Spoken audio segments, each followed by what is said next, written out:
Amém, Senac, no Marcos 13, 14, que o Senhor narrando os acontecimentos finais em um único versículo para tratarmos aqui, a pedido dele, em nome de Jesus. Nosso Senhor dizendo: quando virdes a abominação que causa a assolação, situada no lugar onde deve estar, quem lhe entenda, então os que estiverem na Judéia fujam para os montes, se apressa em escapar.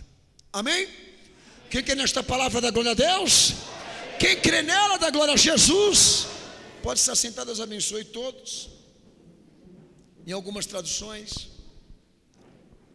a abominação da desolação. Amados, o pastor, eu quero aqui, antes de começar a tratar sobre ter a preocupação de tratar o que Jesus está falando aí, a nível de orientação e anunciamento. É muito importante nós termos a compreensão no que o ministério agora, nesse exato momento, está dedicado a investir. É o Evangelho. É em torno desta palavra, dessa pregação, dessa boa notícia, de que Deus deu o seu Filho na cruz do Calvário, para proporcionar redenção aos homens, que a igreja ministra, que a igreja trabalha, que a igreja se dedica, que ela investe nas almas, a verdade cristã. Mas há uma coisa muito importante no Evangelho que nós não podemos deixar de esquecer: que tudo que está dentro do que Jesus pregou e anunciou a nível de nova ordem, de nova dispensação, nova aliança, reside e se aplica no homem do pecado. O Senhor veio restaurar o que estava comprometido. Ele veio restaurar aquilo que estava condenado pela iniquidade. Então esse é o propósito da nossa pregação. Realmente dar ênfase nesse Deus de amor, que não poupou serviço, amor, demonstração de amor para nós, quando deu o seu único filho, para tomar o lugar da nossa condenação, a fim de abreviar um tempo, onde todos nós pudéssemos redimir-se dos pecados e nos restaurar daquilo que nos condena. Então, quando a gente fala contra o pecado, nós não estamos querendo condenar ninguém, mas querendo avisar aqueles que vieram à busca de graça e misericórdia em Cristo Jesus, que o teu tempo está acabando, filho. Que esse espaço que Deus determinou para que fosse pregado esse evangelho, não importa quantos anos, tá? O objetivo final é a restauração total de todos nós. Deus almeja alcançar pelo Filho uma igreja fiel, não entrando no mérito daquilo que te impediu de erguer esta obra aprovada, tá? Mas de como você precisa dela, para realmente provar que a tua fé em Cristo é verdadeira, é legítima. Então o que na verdade nós estamos travando aqui é uma batalha contra o pecado, não uma batalha contra Deus. Deus não se torna nosso inimigo quando Ele fala a verdade. Pelo contrário, Ele demonstra a preocupação de que todos nós aqui possamos diluir os impedimentos ou então que nos afastam de Cristo, que Ele abomina, porque o propósito é esse. Por isso a exortação, por isso a disciplina, por isso a orientação, e muitas vezes severa, porque o objeto final do Evangelho é o homem restaurado por completo. Não sei que estágio você está, nem sei se você iniciou, mas enquanto Jesus não voltar, a preocupação do Espírito Santo com o Evangelho que a igreja recebeu de Cristo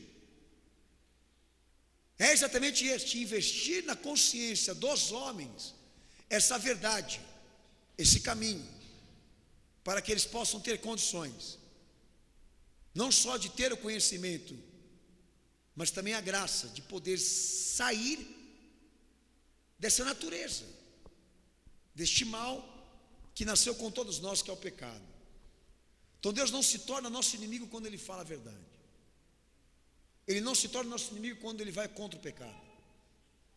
O Evangelho é aplicado no contexto daquilo que nós erramos, não daquilo que nós acertamos, daquilo que nós precisamos mudar, não daquilo que nós estamos bem. Então toda crítica que vier dele, ou exortação que sair do Evangelho, da boca de Deus para a minha vida, é construtiva, no sentido de que ele prova o amor dele assim, buscando quem está perdido, buscando quem está corrompido, buscando quem está aprisionado, enfim. Mas num dado momento que, se eu evito essa verdade na minha vida e aplicá-la nos meus erros, a tendência é, aos poucos, construir uma perspectiva no futuro de me tornar um inimigo de Deus. Meio termo nós não vamos ter. E é o que na sociedade, é o que agora a sociedade já define como religião moderna e religião atual. Considerar inimigo qualquer ação que faça ela refletir sobre os seus erros. Então, pastor, eu fui orientado pelo meu Senhor a trabalhar sobre isso no teu pensamento e no teu coração, que seria a abominação da desolação.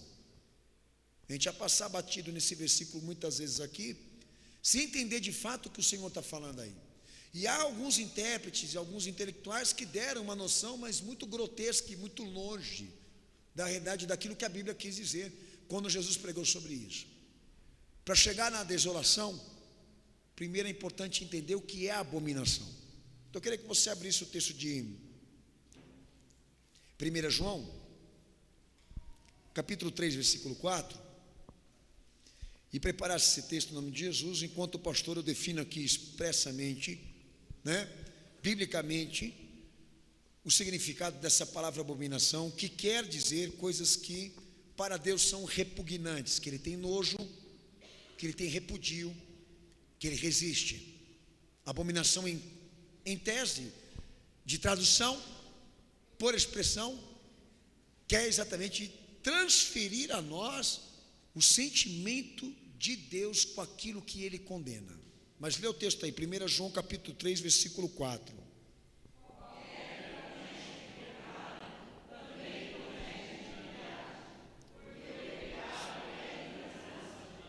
Então vamos lá, presta muita atenção no que eu vou te dizer. O pecado é o quê?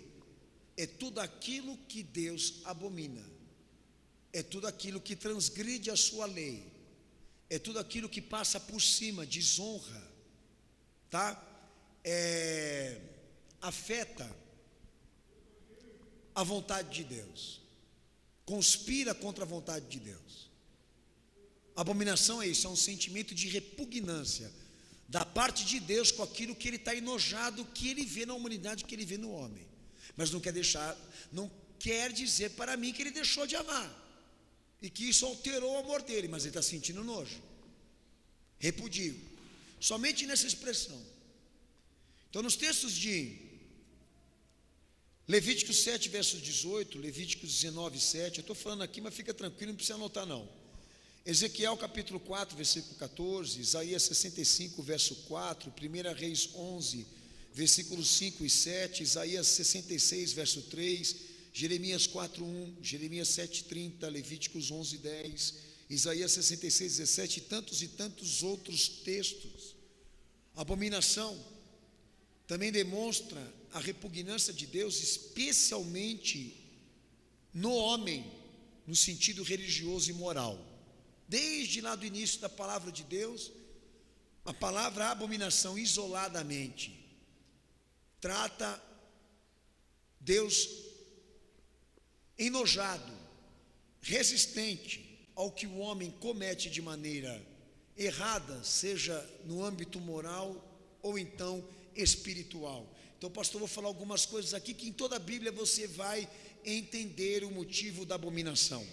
Enfim, abominação, o nojo, a repugnância de Deus se associa às práticas pagãs, as divindades pagãs, a profanação cerimonial, as práticas da idolatria, a necromância, o sacrifício humano, as irregularidades sexuais, a inversão da justiça, o falso testemunho, a desordem, a violência, os maus pensamentos, a mentira, os abusos de autoridade, etc, etc, etc. Ou seja, todas as infrações, né, que são cometidas pelo homem na vida moral e na vida espiritual, Deus demonstra a sua repugnância, tá? Então a abominação, vamos dizer assim, é um sentimento de Deus expresso em toda a história do que ele viu o homem fazer de errado, que ele não se agrada. Então lá em 1 João capítulo 3, verso 4, você leu, né? O pecado é tudo aquilo que transgride a lei de Deus, e quando se transgride a lei de Deus, ele sente nojo, ele sente repugnância. Em resumo, a abominação é uma coisa que desonra a Deus, que viola seus mandamentos, que na verdade professa a Deus também de maneira falsa, porque isso também acontece dentro da igreja, aconteceu dentro de Israel, no que diz respeito à imoralidade, no que diz respeito ao paganismo que esse povo se vendeu, que esse povo praticou, eles mantiveram o nome de Deus em cima de todas essas coisas erradas. Então a abominação é um sentimento de repugnância da parte de Deus com tudo aquilo que eu e você e toda a humanidade cometeu contra a sua lei, no que diz respeito ao que ele pede da nossa vida moral e da nossa vida espiritual. Só que Jesus, ele quis dizer uma coisa muito mais séria do que isso. Ele falou para nós, a abominação da desolação. Abre o texto de Mateus 24:15 e lê esse texto para mim. Pode ler.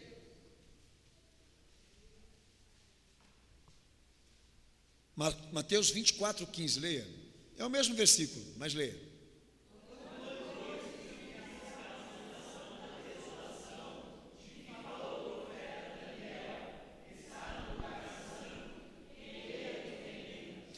Então o Senhor, ele foi lá e pegou a palavra abominação e acrescentou essa palavra a desolação. E no pedido desse versículo ele disse, né, se apressa em escapar disso. E o que ele estava na verdade nos orientando. Daí vem o papel da palavra de Deus e dos versículos que temos para trabalharmos exatamente aquilo que o Senhor está querendo comunicar à igreja no mundo em que ela está. Então a abominação da desolação emprega um termo que expressa graus e variedades da repugnância de Deus, ou seja, que estabelece um nível superior do que seria Deus sentir nojo.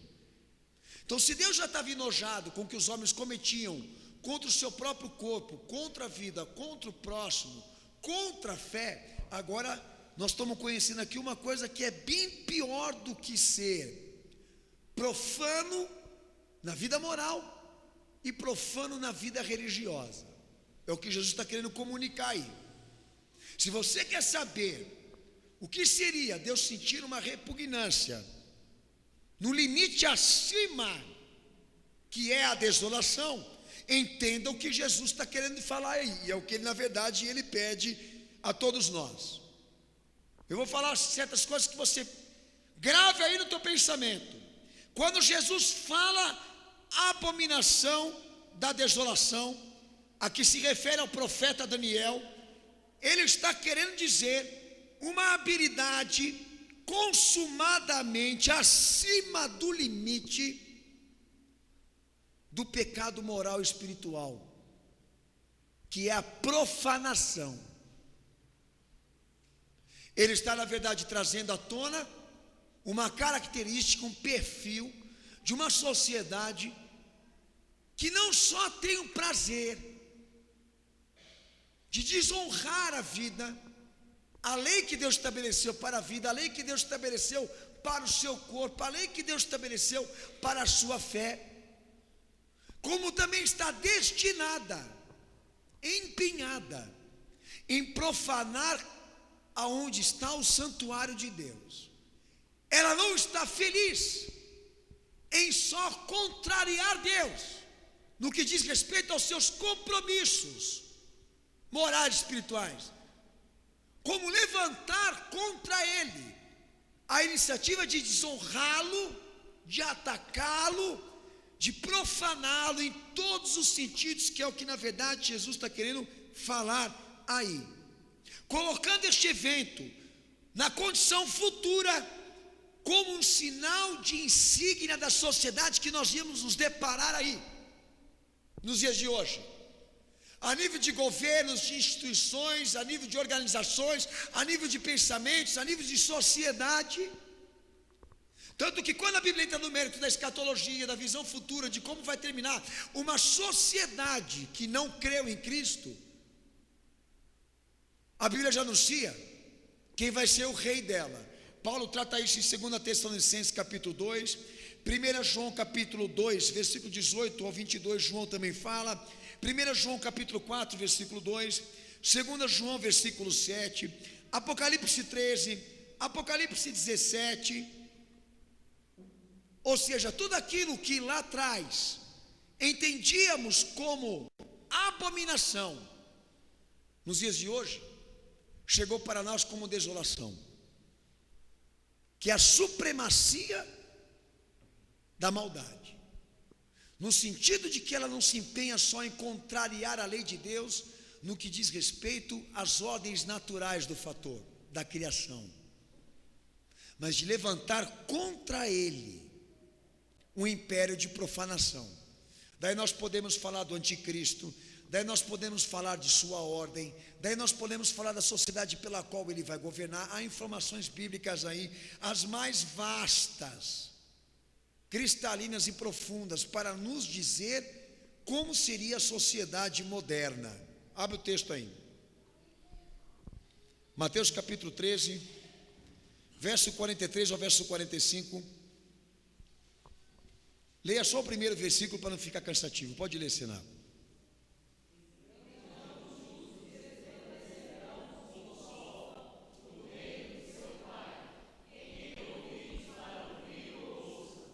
Amém? Mateus capítulo 13, versículo 43. É isso? Lê o 44.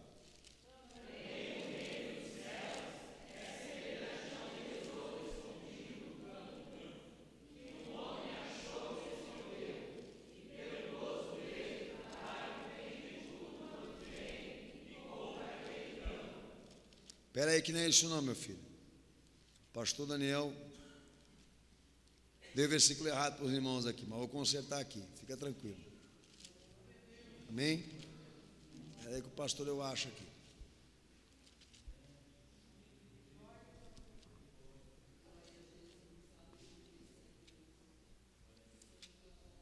Vocês já estão acostumados comigo já, né?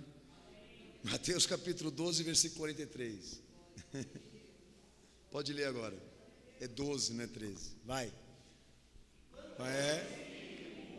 Sai do homem, anda por lugares áridos, buscando repouso, mas não encontra. Versículo 44. Isso.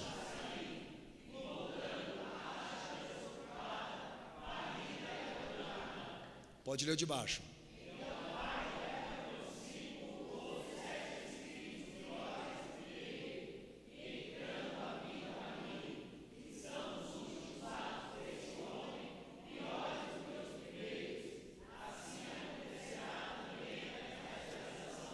Amém. Então o que Jesus na verdade ele está trazendo para nós aí? O que seria o conceito da desolação? Na medida que a maldade ela resiste à chamada da redenção de Cristo, a maldade ela se desenvolve em um nível superior. O Senhor está tratando aí sobre geração superior da maldade. Assim vai ser a ordem futura, a supremacia da maldade. Então, quando ele trata a abominação da desolação, ele está trazendo uma visão futura de toda uma sociedade que o resistiu e fez preferência pela iniquidade, e o desenvolvimento dessa maldade irá aumentando até o fim do tempo, e o seu maior desafio é chegar ao estado da perfeição disso, profanar todos os alicerces da fé que testemunham Cristo, minar todos os alicerces do seu testemunho e da sua obra que pregam a redenção, para se ver livre da chamada, livre do compromisso de se redimir, se arrepender e se converter, e ter a legalidade dos seus atos perversos, transformar, a abominação em coisa legal. Eles precisam fazer a desolação. Então a desolação, ela é uma resposta de quem não quer ser visto por Deus como coisa abominável, de quem não quer sentir o seu nojo, o seu repudio, como também não quer atender ao seu pedido de que se arrependa, se redima a Cristo e venha logo para se converter e se transformar pelo seu poder. Então Jesus está pregando aí no texto de Mateus, que num dado momento, se nós não respondermos à altura o chamado dessa fé em arrependimento e conversão e resistirmos a esta condição, nós produziremos desolação.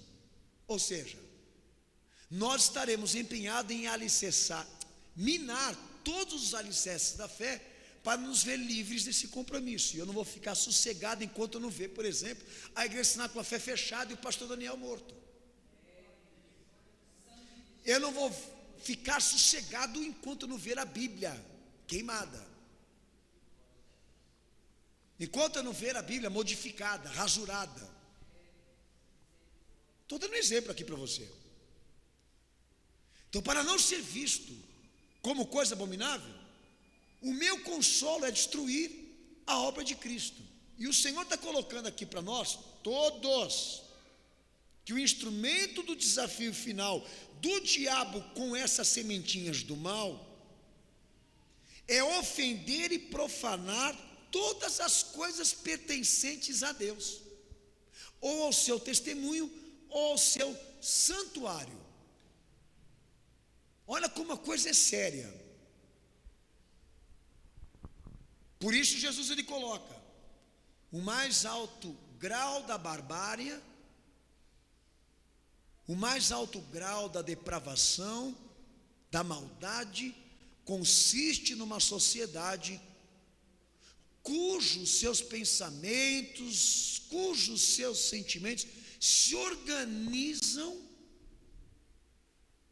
para dar à maldade e à corrupção um corpo, uma instituição, um reino, armamento suficiente para que o nome de Cristo seja apagado na terra. Por isso o anticristo, tá? Os textos que eu te dei aí não estão preocupados em apontar a pessoa do anticristo, homem corporificado, mas mostrar, amados irmãos, a sociedade, o mundo que vai recebê-lo e vai ser governado por ele, que consiste numa sociedade cujos pensamentos e sentimentos estão completamente reversos, contrários a Cristo, cansados de ouvir, se sentem ameaçados quando escutam alguma coisa relativa ao pecado, relativa ao conserto do pecado, relativa à proposta da transformação do homem do pecado, que é o que Jesus na verdade veio cumprir. Então quando ele diz, apressa-te em escapar, ele não está falando de um acontecimento político, ele não está falando de um acontecimento econômico que iria surgir em Jerusalém, como outras interpretações no templo de Jerusalém. Não é local, esse acontecimento é mundial, trata-se de um movimento social, de pensamentos que estão agrupados em fazer uma conspiração centralizada naquilo que Cristo testemunhou. Pessoas que daqui para frente vão se especializar em profanar o nome de Cristo, em desonrar o nome de Cristo, em transtornar o seu evangelho. E não se tratam de pessoas ignorantes, se tratam de pessoas iluminadas, que é o texto de Mateus capítulo 13, versículo 43. Uma geração iluminada, mas que não creu. Uma geração iluminada por Cristo, mas que não se converteu. Qual será a resposta? O futuro dessa geração que resistiu à chamada da redenção, a superioridade do mal, a supremacia da maldade, a desolação. Então, aonde existe a desolação, que é a profanação das coisas de Deus, existe o mais alto nível da repugnância dele. O sentimento mais profundo da indignação, da ira de Deus, porque ele não está voltado para uma sociedade perdida, agora ele está tratando uma sociedade que conspira contra ele. Irmãos, os tempos mudaram nesse sentido, não de que a sociedade e a ciência progrediu e se modernizou, mudaram no sentido de que eles estão posicionados em anunciar o novo tempo para o mundo, da qual Cristo não faça parte disso. E tudo isso está esquematizado de maneira consciente, nada disso está vindo por espontaneidade, por acaso. Nós estamos vendo a sociedade, os grupos, discutindo, debatendo, esboçando pensamento, iniciativas de como construir uma conspiração contra Deus, de como aniquilar e quebrar e destruir a igreja fiel. A missão e os ministérios de Cristo estão determinados a anunciar o evangelho dele, no contexto do homem do pecado. Então assim vem a desolação para Cristo,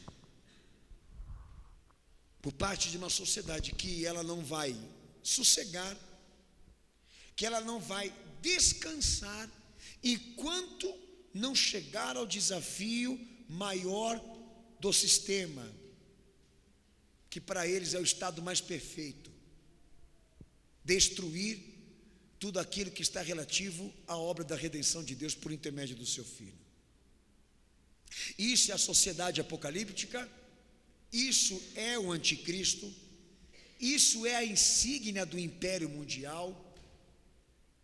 Um exemplo que eu posso dar aos amados irmãos dessa iniciativa de profanação: eu não me contento em ser corrupto, eu tenho que profanar o santuário de Deus. Aquela iniciativa de Epifânio, de ir lá sacrificar um porco dentro do templo judaico, rei da Síria, que foi lá e sacrificou aquele animal, o porco, que é um animal que para os judeus é impuro e para a lei também era. Por que ele tomou essa iniciativa? Porque os judeus não queriam se render ao helenismo, aos apelos culturais do helenismo que estavam bombardeando Israel. Então ele, para provocar os judeus, foi lá e sacrificou um porco em cima do altar de Deus. E Deus permitiu, porque Israel estava em pecado, estava em transgressão, e um monte de fatores que não vem ao caso. Mas a desolação é isso. Parte do indivíduo, parte de uma sociedade, que ela não está só realizada no sentido de dizer que o pecado é uma coisa comum, de que o pecado é uma coisa normal, de que o pecado é uma coisa legal, é uma coisa de escolha humana, de liberdade humana, e nós não temos que restringir. Desolação quer dizer: eu quero tornar corrupto tudo o que eu vejo na minha frente e profanar todas as coisas desse Deus Santo, para que ele seja impedido, inibido de dizer à sociedade o seu desencanto, a sua insatisfação, a sua repugnância. Nós vamos calar a boca dele, vamos trocar a boca também de todos aqueles que pregam sobre ele, para que ninguém se sinta mal, nem constrangido, nem discriminado. para que ninguém seja revelado por alguma coisa que vinha dele. Se você for ver, tecnicamente isso já se cumpriu. Tecnicamente isso já está acontecendo. As instituições evangélicas, elas se reverteram num grau tão estúpido de educação, cheias de heresias, que é perceptível a iniciativa dela de querer formar pessoas para a sociedade moderna, ao invés de construir discípulos para Cristo. Só no âmbito da igreja e da educação cristã, você já perceberia isso que eu estou pregando aqui, que é um sistema organizado e que tem apoio da sociedade. Outro dia eu gravei um vídeo para denunciar um pastor que deu título para a sua pregação: Jesus, o Deus promíscuo. E qualquer indivíduo com déficit de inteligência sabe que só pelo título a sugestão é a profanação. Que esse cara não está bem intencionado. Entra lá na rede social e vê o tanto de gente que ainda defende esse cara. Se eu não tivesse compromisso com a palavra de Deus, eu não pregava mais nada. Sabe o que eu ia fazer? Ia cuidar da minha alma para me salvar, e esquecer de todo mundo. Por que, pastor, o senhor está falando isso? Porque eu estou chegando na conclusão de que esse número de desolação é muito maior daquilo que eu imaginava. Porque qualquer cidadão, qualquer pessoa que você se depara, para poder ter dele algum sentimento de indignação e repudio pelo pecado que tem nessa terra, é ao contrário, é de inteira satisfação e aprovação. Qualquer bandido aqui nessa terra é rei, qualquer vagabundo e safado aqui é herói. Eu já teria desistido há muito tempo de pregar o evangelho se a minha vocação não fosse inteiramente a serviço de Cristo, porque se fosse por causa do homem, eu já tinha desistido.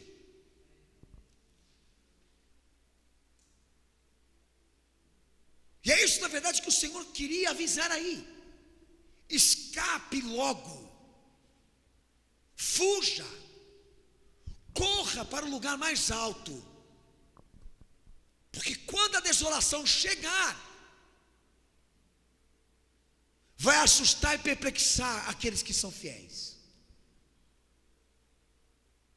porque se depararão com uma sociedade armada, cujo prazer não é só legalizar o pecado, mas profanar a prerrogativa daquele que morreu para redimir essa sociedade, violar o seu testemunho, a sua obra, para que se sintam livres dele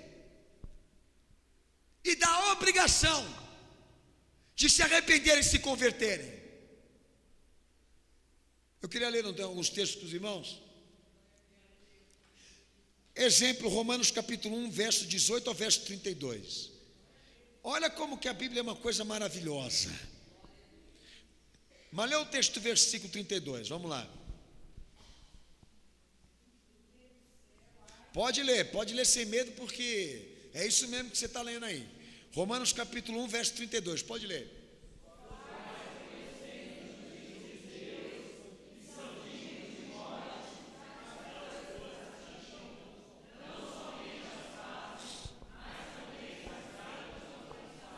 Vamos lá. Abominação, profanação. Amém? Aliás, desolação, profanação. Abominação, repugnância. Olha o que Paulo está falando aí. A partir do versículo 19, ele começa a construir uma sociedade que ela desonrou, que ela afetou, que ela transgrediu, que ela pecou contra a ordem natural, contra as coisas criadas, contra o testemunho de Deus que foi criado, contra o seu próprio corpo, homem com homem, mulher com mulher. Ele vai trazendo todas as características do que nós poderíamos entender e compreender o que seria a iniquidade. Mas daí lá no sentimento de Paulo, no versículo 32, eu vejo uma coisa ali que chama atenção. E ele está exatamente colocando ali a desolação. Que mesmo os homens tendo conhecimento da justiça de Deus, aí ele já começa a falar da desolação. Mesmo os homens tendo conhecimento de que Deus morreu por eles, que foi ofertado para redimi-los, para que eles se convertessem, para que eles se arrependessem, eles preferiram o pecado. Então são dignos de morte tanto aqueles que praticam como aqueles que aprovam. Aí já é o estágio final da desolação. São dignos de morte todos aqueles que agora aprovam o pecado. Não só cometem, como agora querem legalizar, como agora querem tornar natural, como agora querem tornar normal, mesmo tendo consciência de que Deus fez uma aliança com o Filho dele na cruz para redimi-los. Então a repugnância de Deus que Paulo demonstra aí é bíblica. A repugnância, o nojo, o repudio, a resistência que ele tem em relação àqueles que profanam é bem maior do que aqueles que só pecam. É tão simples de entender.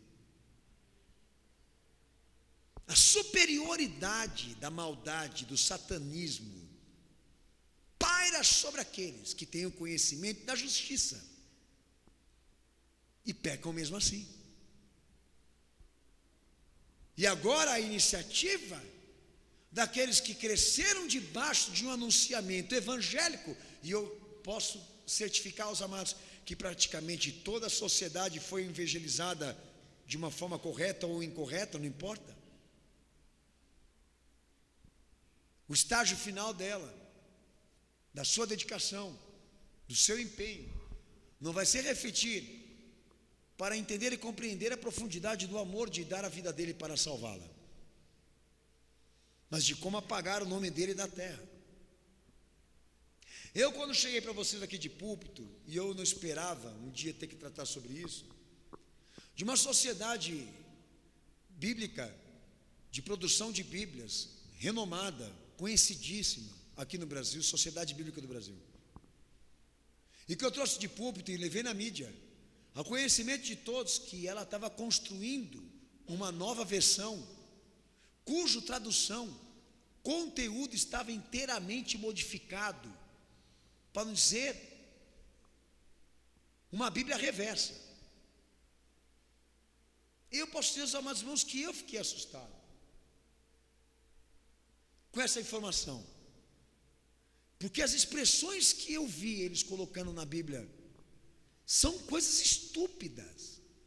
Quando me deparei com aquela Bíblia freestyle,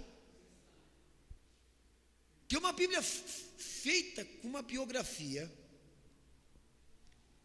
que traz expressões de gíria, palavrões, intenções pornográficas,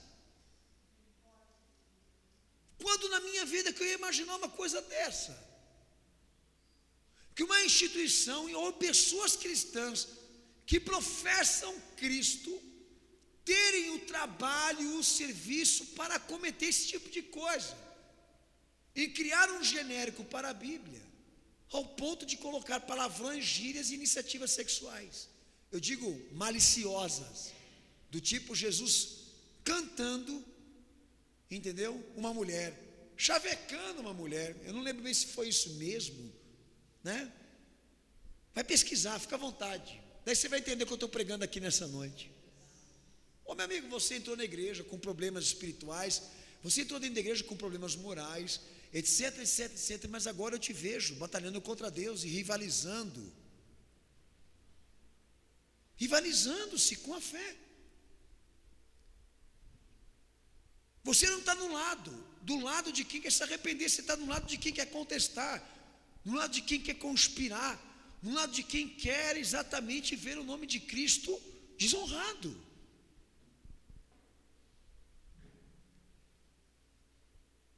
É o que o Senhor na verdade está te apelando aí.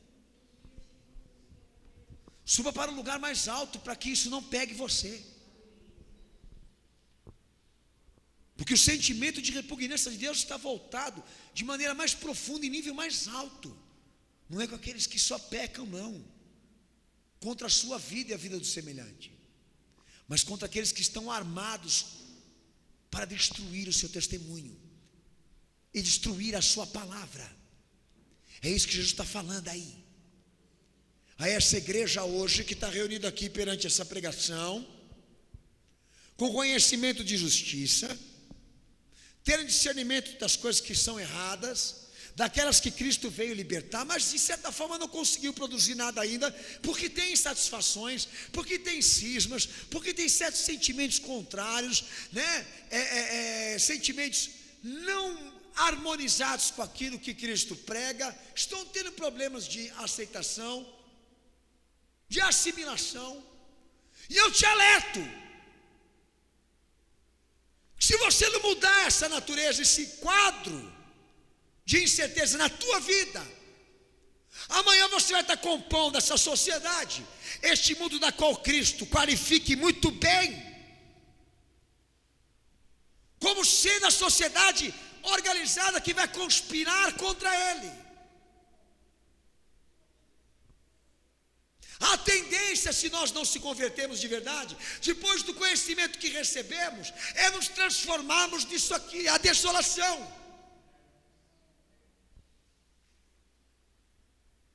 Porque já que eu estou querendo entender a minha abominação, já que eu estou insatisfeito com a indignação de Deus na minha vida, já que ando pensando que as coisas que faço de errado não são tão erradas assim, tempo que eu estou vivendo é este aí, de compreender a fragilidade, de compreender o sentimento, de compreender a necessidade do homem e não a verdade de Deus. Já que eu estou caindo mesmo nessa mentalidade, nessa cabeça, como um cristão, qual vai ser o meu fim?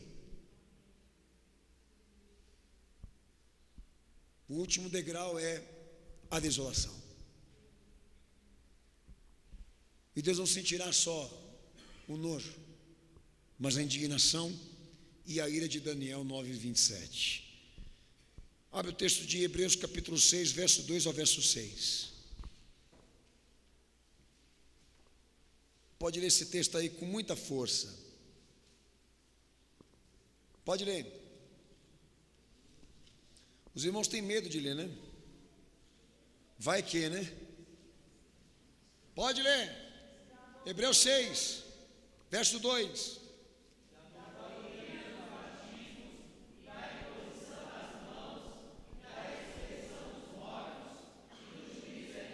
E isto faremos se Deus permitir.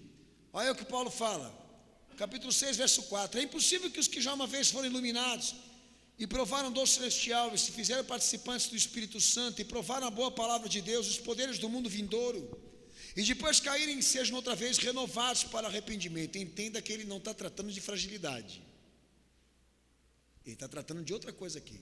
Não é de uma queda, de um lapso, mas de alguém que está completamente desconformado com Deus, irritado, descontente, tá? Isso aqui não é uma queda espiritual que ele está tratando aqui, é incoerência, ignorância, apostasia. E olha o que ele escreve no versículo 6: e depois que caíram, sejam outra vez renovados para arrependimento, porque de novo estão os crucificando para si mesmo o Filho de Deus, expondo ao vitupério. É impossível, versículo 4, que uma vez os homens que foram iluminados e provaram todas as coisas de Cristo, inclusive a boa palavra, caindo no pecado, voltem a se arrepender. Então, se eles não vão se arrepender, eles vão produzir o quê? Desolação. Se eles não vão se arrepender e se converter, tendo conhecimento da justiça, o que eles vão produzir? Apostasia. O que eles vão produzir? Igrejas da corrupção. O que eles vão produzir? Evangelho da corrupção. O que eles vão produzir? Modalidades que afastem as pessoas do plano central, da essência de Cristo. É o que vocês estão vendo aí. Qual o ministério dos caras? Qual o empenho deles? Por que eles estão vivos? Por que eles estão respirando? Para quem eles estão trabalhando? É isso. Para tudo aquilo que é contraditório. Para que o contraditório se estabeleça. A fim de que a sociedade não tenha acesso à verdade de Cristo. É isso como a apostasia ela é no mundo do Evangelho. É uma deformação. É uma praga, é um câncer. Que está crescendo. Na medida que as pessoas estão ficando insatisfeitas, incertas com a proposta da redenção. Eu não sei se é a verdade que eu queria, eu não sei se é isso mesmo que eu queria, eu não sei se isso está de acordo com o meu sonho, eu não sei se é Jesus mesmo, e essa palavra mesmo que eu tenho que acreditar, e nesse meio fio, nesse meio termo, vieram as modalidades. Nesse tempo todo de incerteza, vieram as igrejas pós-modernas, vieram as igrejas do povo, vieram as igrejas do novo paradigma, vieram essas porcaria toda que vocês estão vendo aí, trabalhando para o inferno, no meio fio, produzindo à sociedade um espetáculo, que todos na verdade estão horrorizados agora, que é a corrupção evangélica. O que eu quero que os amados irmãos entendam nisso tudo, é exatamente aquilo que o Senhor falou. Se você queria entender como é que as coisas vão terminar, ouça. Quem não se converter, depois que ouvir a verdade de Cristo, quem não produzir bons frutos, depois que tiver conhecimento da justiça de Deus, a tendência dele é se instrumentalizar para conspirar. Não adianta, uma hora ou outra, ele vai cair no mesmo caminho, no mesmo propósito, desonrar, violar, qualquer coisa que esteja relacionada à redenção, para se ver livre disso, para ter o descanso, e não escutar mais Deus falando contra o pecado dele. Amém? Amém. Impossível por quê, pastor? Deus não pode perdoar? Jesus não pode restaurar? Paulo não está dizendo impossível no sentido do que Deus não possa fazer. O impossível que ele está dizendo aí é no que diz respeito ao homem evangelizado que não produziu. Se ele tem conhecimento de causa do que Deus foi capaz de fazer por ele para salvá-lo, e ele não correspondeu, é impossível que ele reconheça isso depois de ter ouvido tantas vezes que Jesus morreu por ele, porque ele estaria crucificando Jesus de novo. Ou seja, toda vez que ele peca, toda vez que ele transgride, toda vez que ele profana, ele está querendo dizer o quê? Que Jesus morreu por ele para garantir o perdão para ele, expondo Cristo à vergonha, porque não testemunha uma vida de libertação. Texto de Hebreus capítulo 10, versículo 29 a versículo 31. Lê o texto para o pastor.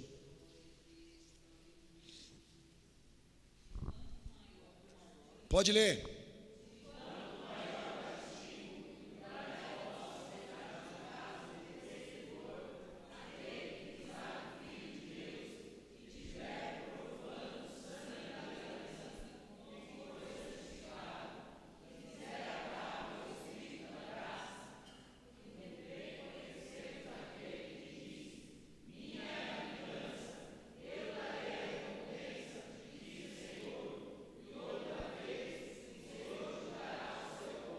O sentimento da repugnância.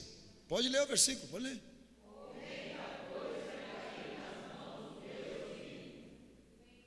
Pois é, está ótimo. O sentimento da repugnância, o sentimento da resistência, por parte de quem? De uma sociedade que peca ou que profana? De uma sociedade que profana, que está em nível maior agora, em suprema maldade, em nível maior de maldade, porque todos os seus instrumentos perfeitamente trabalham para minar os alicerces da fé. Ou seja, nós queremos modificar, transtornar, mudar, violar, tudo o que nós pudermos fazer para apagar o nome dele, a justiça dele e a verdade dele, nós vamos fazer. Isso, de certa forma, tem sido cometido pelas pessoas. Alguns entendem, percebem, mas outros ainda não caíram a ficha ainda. Mas logo, logo, vão ser obrigados a assumir essa condição. Então nós estamos lidando com a modernidade. E obrigatoriamente, eu como pastor, eu tenho que entender que o que está aí fora agora não é mais o plano primitivo, é o plano futuro, do que eu tenho que escapar agora. Eu não tenho que escapar do mundo, só não, das coisas do mundo, mas daqueles que agora profanam. Procura o monte mais alto aí, meu filho, corre deles, porque isso aí pega. Procura escapar, fugir desse povo, porque é gente especializada em ferir a aliança do sangue de Cristo, em ultrajar o Espírito da graça, em violentar o testemunho de Cristo, a verdade do Senhor Jesus. E a vingança de Deus está sobre eles. Não está aí a filha da Gretchen, que se tornou homem? Hoje mesmo eu vi a foto dessa menina. Nasceu barba. Entendeu? Eu não sei como é que conseguiram fazer isso. No mínimo deve ter tomado hormônio masculino. É um homem perfeito. Tudo bem, pode ser um homem perfeito. Entendeu? Você pode ter o que você quiser no teu corpo, mas ela pega, entendeu? A mudança genética dela e atribui o seu novo tempo masculino como sendo uma obra divina. E começou a querer dizer que é evangélica, começou a dizer e querer dizer que ela serve a Deus. Isso está tudo enquanto é página, tudo quanto é noticiário. O filho vai transar sossegado, vai transar sossegado, e deixa meu Jesus, deixa o evangelho, deixa o nome de Deus, entendeu? Você está liberado para dar o que você quiser, mas deixa o meu Senhor em paz. Mas não, você vai lá, pega, viola tudo que tem ordem natural, modifica tudo que tem ordem natural por achar que é direito constitucional, mas vai lá no nome de Cristo, vai lá no nome de Deus e traz para esse nojo, para essa sujeira, e fala que Deus está participando disso tudo.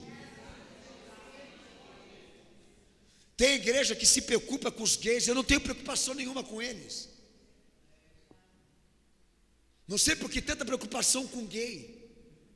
Desde que eles não entrem no meu quadrado, está ótimo. Filho, a vida é tua, faça o que você quiser com ela. Nós não vamos ficar discutindo e debatendo com quem não quer. Nós pregamos para quem quer. Mas o problema não é esse. O problema é que a desolação está chegando para nós.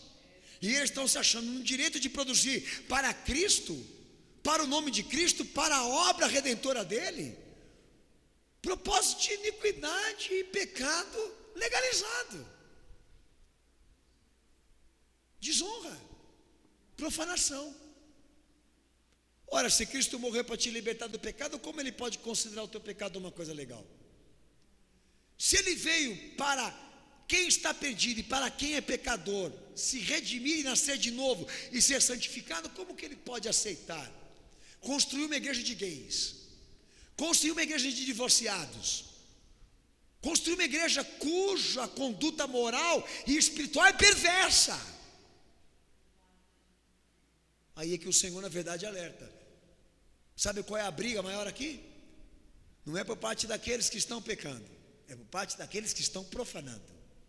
E toda iniciativa que vier por parte de quem peca, a nível de profanação e afronta e desonra a Cristo, é a desolação.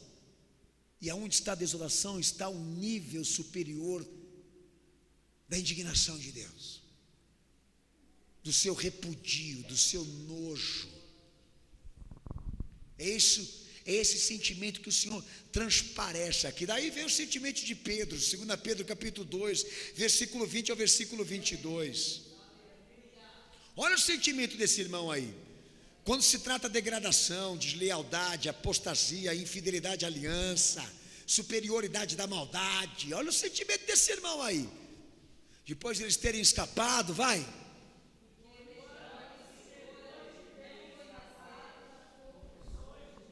2 Pedro capítulo 2, versículo 20, vai.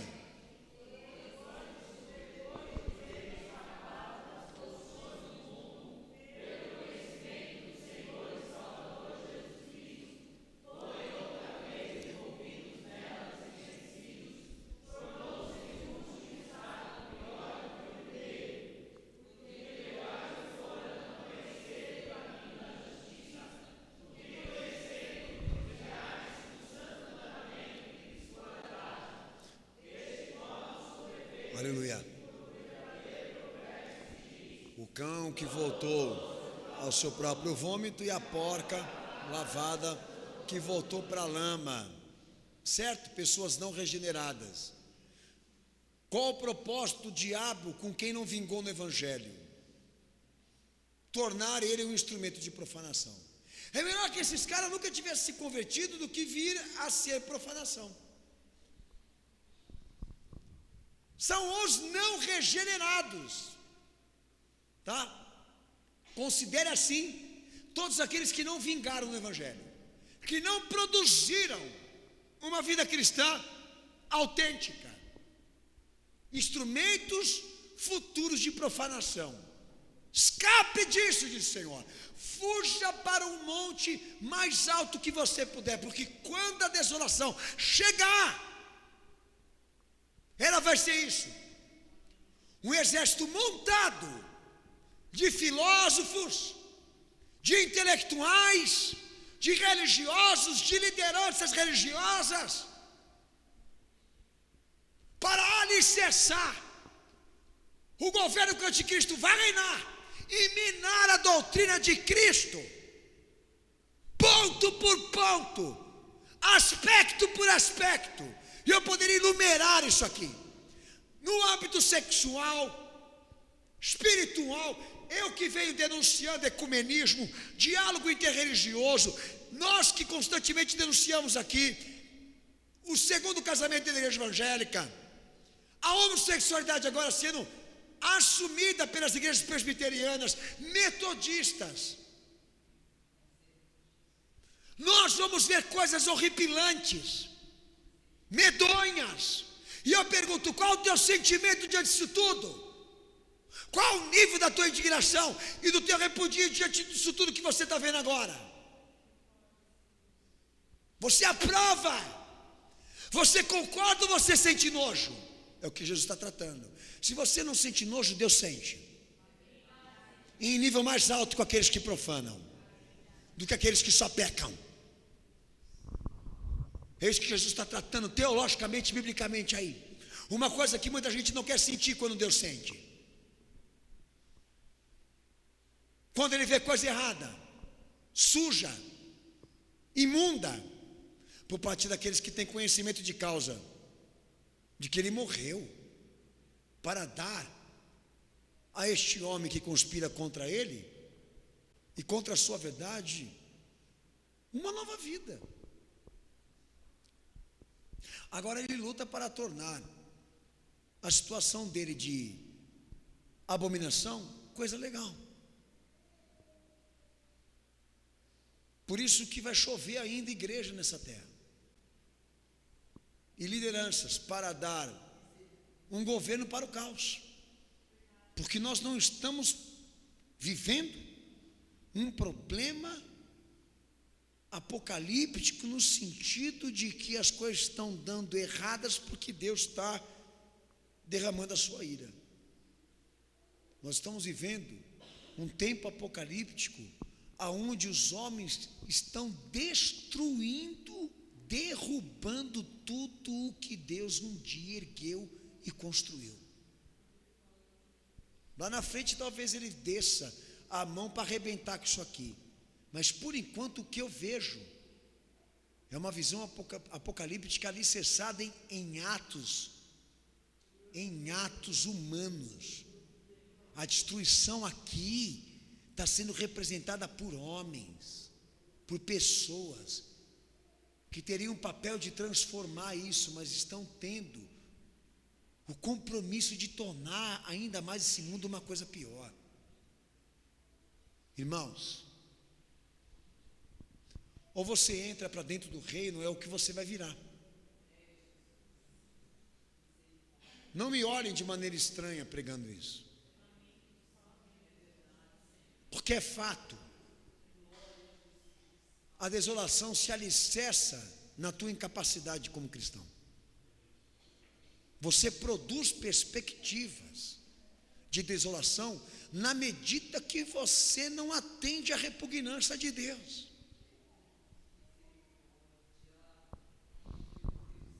Na medida que você se desconforma, que você se inquieta, que você se entristece quando Deus fala, que você foge da disciplina, da exortação, da luz, do conserto, do arrependimento, você está entregando a tua vida ao diabo para que ele te faça um instrumento de profanação.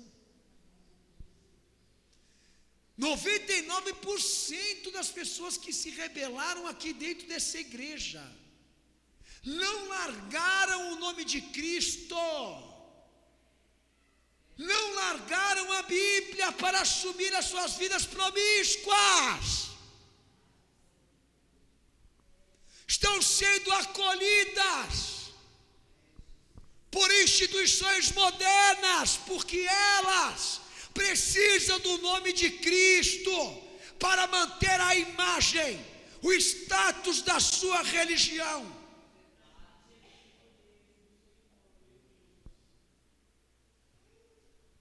E é isso que na verdade você precisa entender. Nós estamos lutando contra isso. É contra isso que nós estamos lutando. Não sermos iguais a elas. Não nos conformarmos com essa vida cristã rotineira.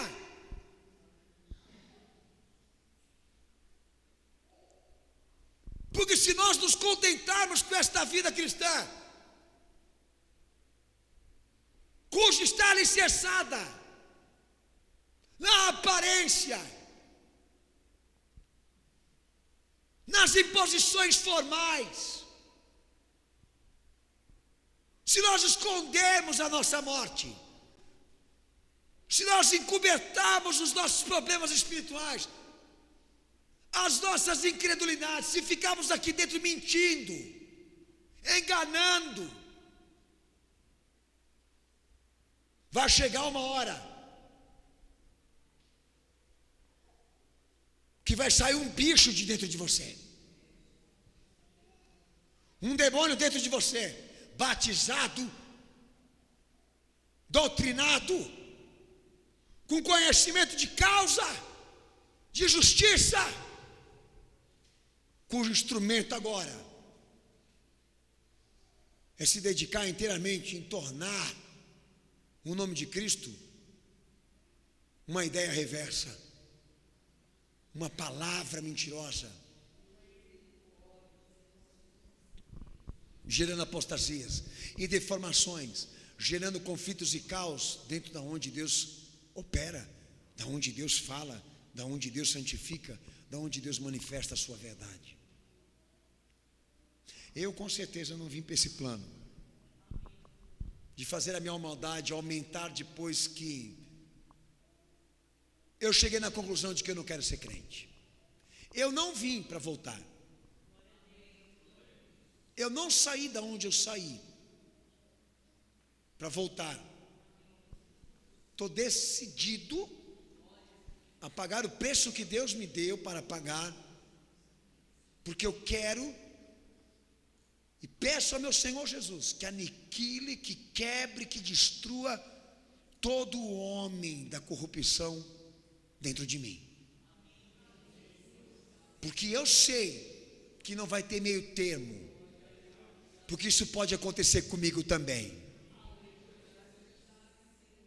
Pode ser que se o pastor Daniel não atender essa palavra, escapa, foge, que o meu Senhor está me dando hoje aqui, foge da desolação,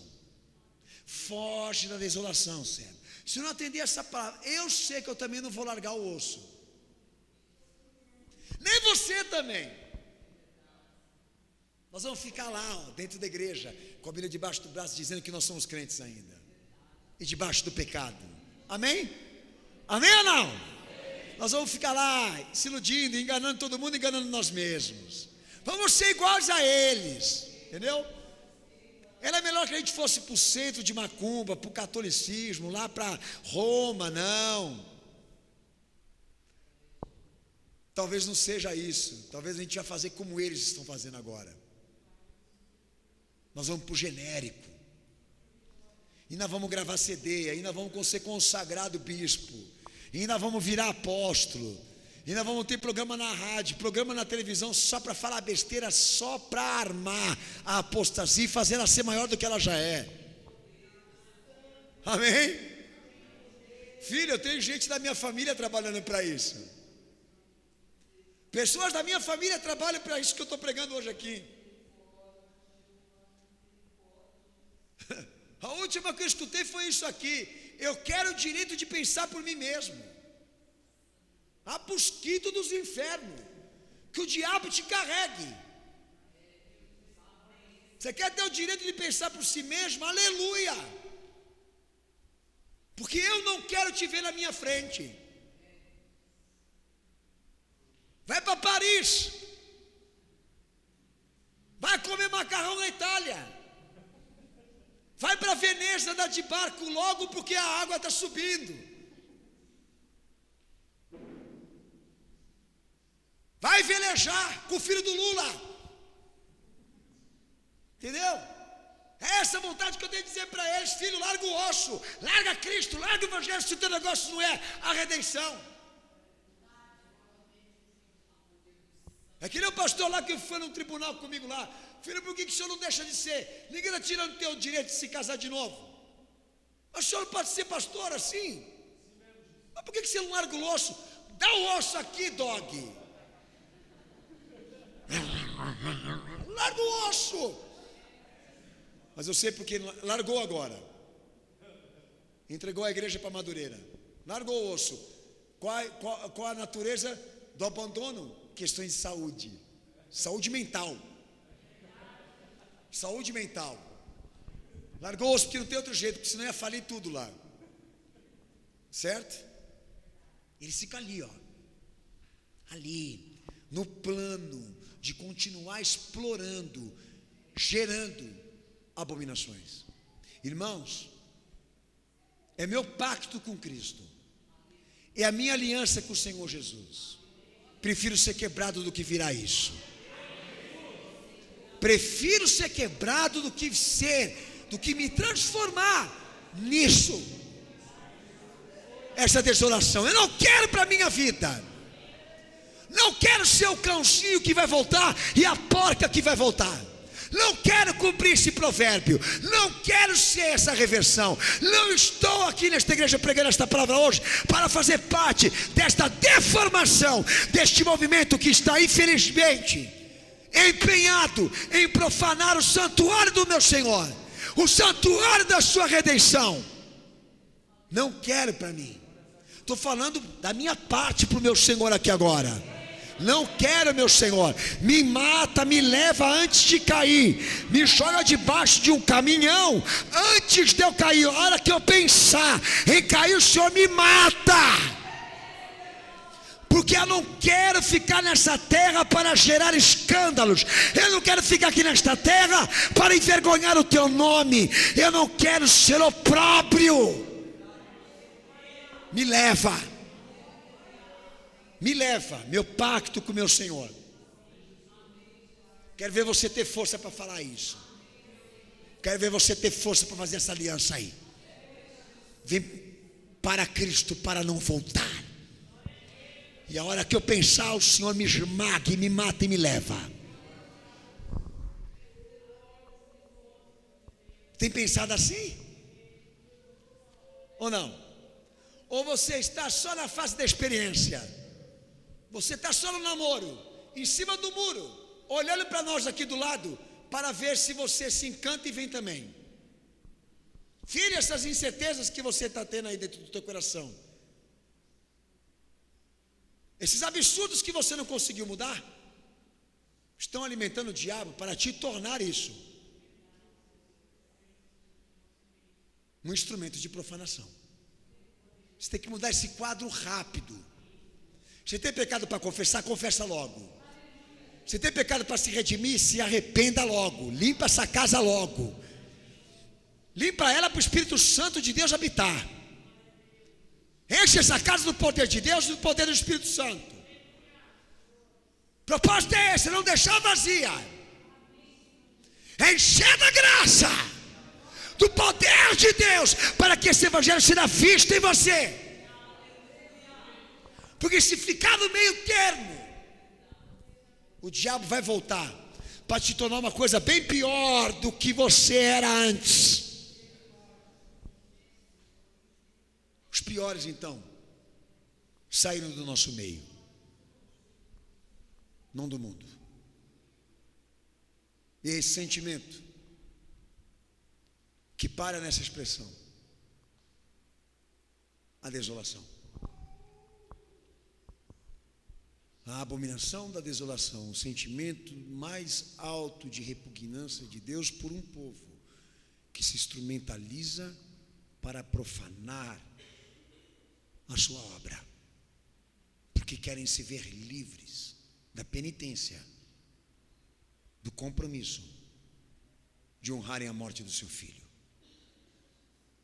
Eu vejo isso como um desafio para todos nós aqui. Eu tenho 26 anos de pastor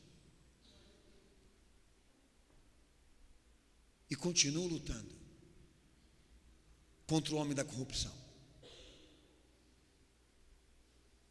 Essa guerra nunca vai acabar. Enquanto Jesus não voltar, sempre nós vamos ter uma batalha para travar contra a carne, contra o homem do pecado, que nos tenta a nos tornar isso.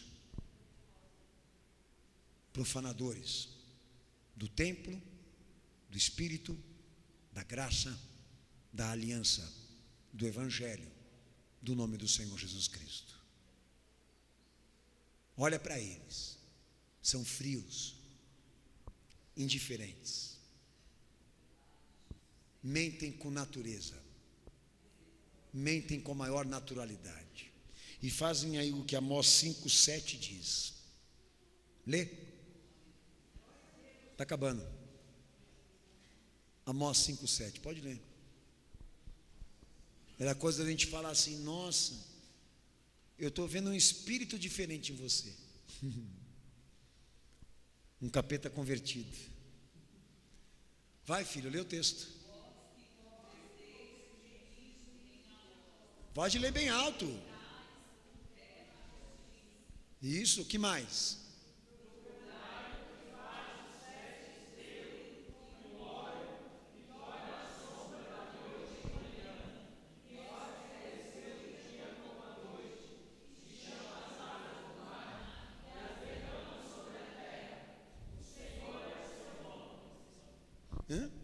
E essa habilidade de sacrilégio parte de quem? Da apostasia.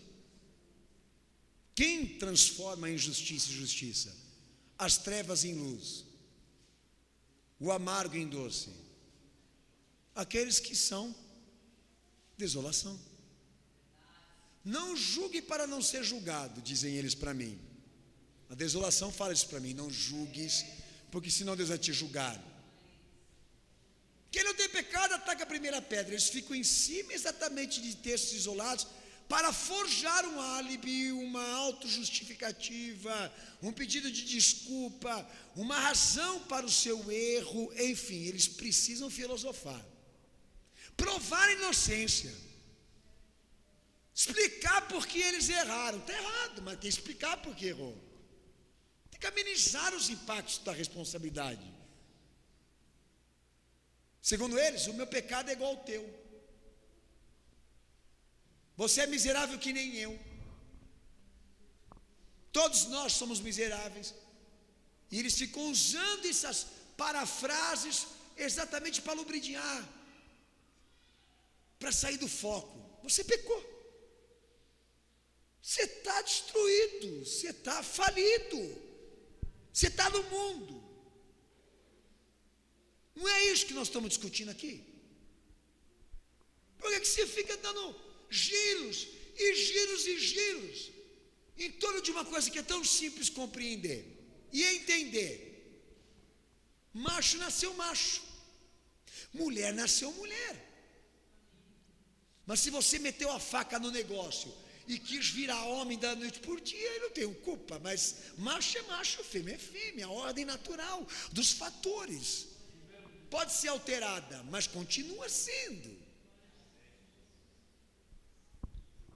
Mas não quero transformar em justiça e justiça, as trevas em luz, ou seja, a abominação da desolação não tem como discutir com ela. Ela está empenhada em profanar tudo que corresponde ao testemunho santo de Deus. Tome cuidado com ela, fuja dela. É toda sentimental, toda carismática, toda melancólica. Entendeu? Pombagira chora. Pombagira chora. Tá bom?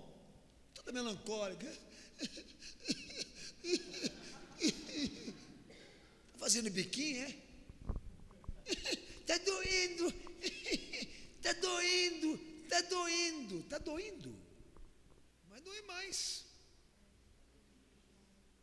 E é isso que a sociedade, na verdade, quer. Que a gente ceda aos apelos e passe a compreender mais o caos do que o chamado. Veja de que lado você está. Você está do lado da abominação ou da desolação? Você está sentindo a repugnância de Deus e o nojo dele do que está vendo aqui nessa terra? Ou você já está vivendo o novo tempo da desolação, que é já preparar para ele a profanação do dia, do ano? Lá Oriete casa de novo com, como é o nome? Magno Malta. Magno Malta, Lauriette. Lauriette, Magno Malta. Magno Malta, Lauriette. Lauriette, por que você casou de novo? Porque meu marido era frouxo. Magno Malta, por que você casou de novo? Porque eu não me dava bem com a primeira mulher. Estão vivendo felizes para sempre. Em nome de Deus e de Jesus Cristo. Com a bênção do céu. Com a bênção de Deus. O mais importante é a gente ser feliz. Daí vem as porcarias, né? O mais importante é a gente ser feliz. Você não tem que ficar pensando nisso. Pecado, pecado, pecado. Temos que ser feliz. A desolação é um barato. Né? Ela tem o prazer de querer exatamente dizer que está tudo correto, enquanto está tudo errado.